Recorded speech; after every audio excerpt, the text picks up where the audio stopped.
Hey you! Some of the former colonies of the European countries are still on the list of the least developed countries nowadays. A lot of you probably know about the reasons why these countries are in the situations they are in. But why isn't this changing, and why is this probably not changing anytime soon? Let's find out.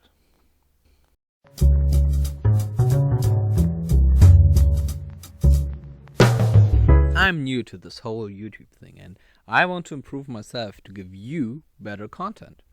I want to talk with you about economics, its history, its impact, and also why it's important for us all, and therefore understand the world a little bit better. If you are interested in these topics, or you just want to see the channel grow, please do not forget to click subscribe. Also, please let me know in the comments below what I can do better and what topics you're interested in. With this out of the way, let's go back to the video. With the European imperialism and colonialism, especially in Africa, but also in the Caribbean and other parts of the globe, the colonialist states implemented a form of political dependencies of the colonies to their so-called mother country. For the mother countries itself, the colonies functioned as a pool of resources to nurture their own welfare. Especially in the beginning of the colonialism, so in the 16th and 17th century, colonialism was way more focused on the direct robbery of gold and silver and natural resources, as I also discussed in my video about the Spanish price inflation, which I link in the video for you. But this soon changed to full colonies, where the colony had to produce goods for the mother country, and the mother country sold their own goods to the colonies. This boosted the European and American industry and hindered the colonies to develop themselves, as they were limited to producing raw material. Often whole areas were formed to monocultures to produce coffee, cocoa beans, spices, palm oil, cotton and caoutchouc, which in the case of coffee and cocoa beans weren't even native products, but imported from Latin America. Even after the decolonialization, the former colonialist countries still wanted to keep tight ties with the former colonies. This also took a major role in the negotiation for the foundation of the European Economic Community. One of the key demands of France was that the European Economic Community should participate in the subsidies to colonies to keep a close relationship to these countries, and France keeping their influence on them. As 4 of the 6 founding members of the European Economic Community, except from Germany and Luxembourg, still had colonies, the demand for a common development policy was much welcomed by the EEC. The new structure regarding the colonies was at first based on a treaty of association and trade preferences. Furthermore, the European Economic Community founded the European Development Fund. As over the time more and more colonies declared their independence, and as the Cold War was going on, the European Economic Community was scared of losing their former colonies to the Soviet Union. The former colonies, therefore, had a solid ground to demand more favorable treaties, which resulted in 1963 in the Yaoundé Treaty between 18 AASM states, the Associated African States and Madagascar, and the European Economic Community. The treaty was ratified for 5 years and stated that development measures have to be paid from the European Development Fund. In the second Treaty of Yaoundé, which came into place in 1971, more emphasis was put onto the industry development. As the United Kingdom was joining the European Economic Community in 1973, this put even the former colonies of the British Commonwealth under the influence of the EEC. These were now called the ACP, the African, Caribbean, Pacific States, 46 former colonies of the European countries. The relations further intensified, and in 1975 the treaties were called cooperation and partnerships instead of association, as the treaties shouldn't be considered as a post-colonial gift.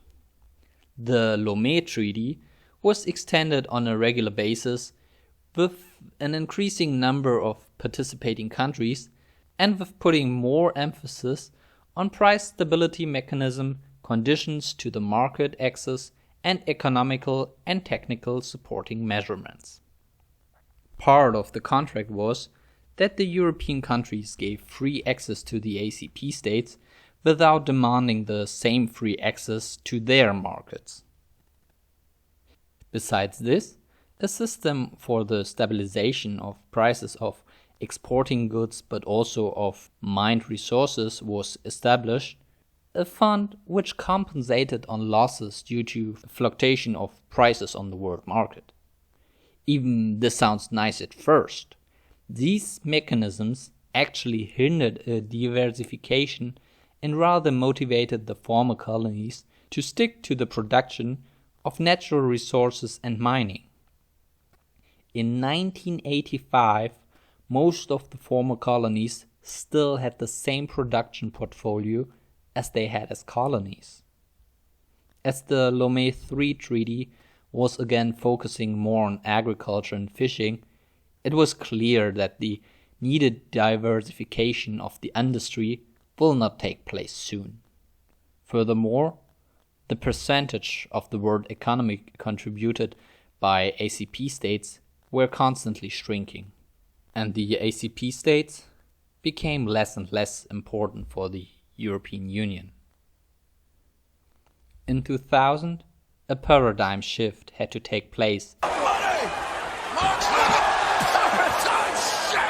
as the fundamental principles of the World Trade Organization had to be considered now, which means the current treaties, which just allows a free access to the European market, is not in line with the reciprocity principle of the World Trade Organization. This should have been implemented with the economic partnership agreements between the European Union and the African, Caribbean, Pacific states, which then will also open the ACP markets for the European Union. The ACP states were split up in 6 different local regions to be more flexible with regional characteristics and exemption of single industries which could be excluded from the free market. However, smaller groups of course mean less power in the negotiations, and the less developed countries are already struggling with an inequality of lawyers, negotiators, and consultants to work on the treaties. Due to the high time pressure, the final economic partnership agreements were not signed in time, and just interim partnership agreements were agreed on. Also, within the single regions are big differences between the single members. For example, in the Eastern African Community, all of the member states, except from Kenya, are part of the least developed countries. For least developed countries, an exception to the World Trade Organization principles exists with the Everything But Arms initiative, meaning they are allowed to export everything without any restriction except from arms.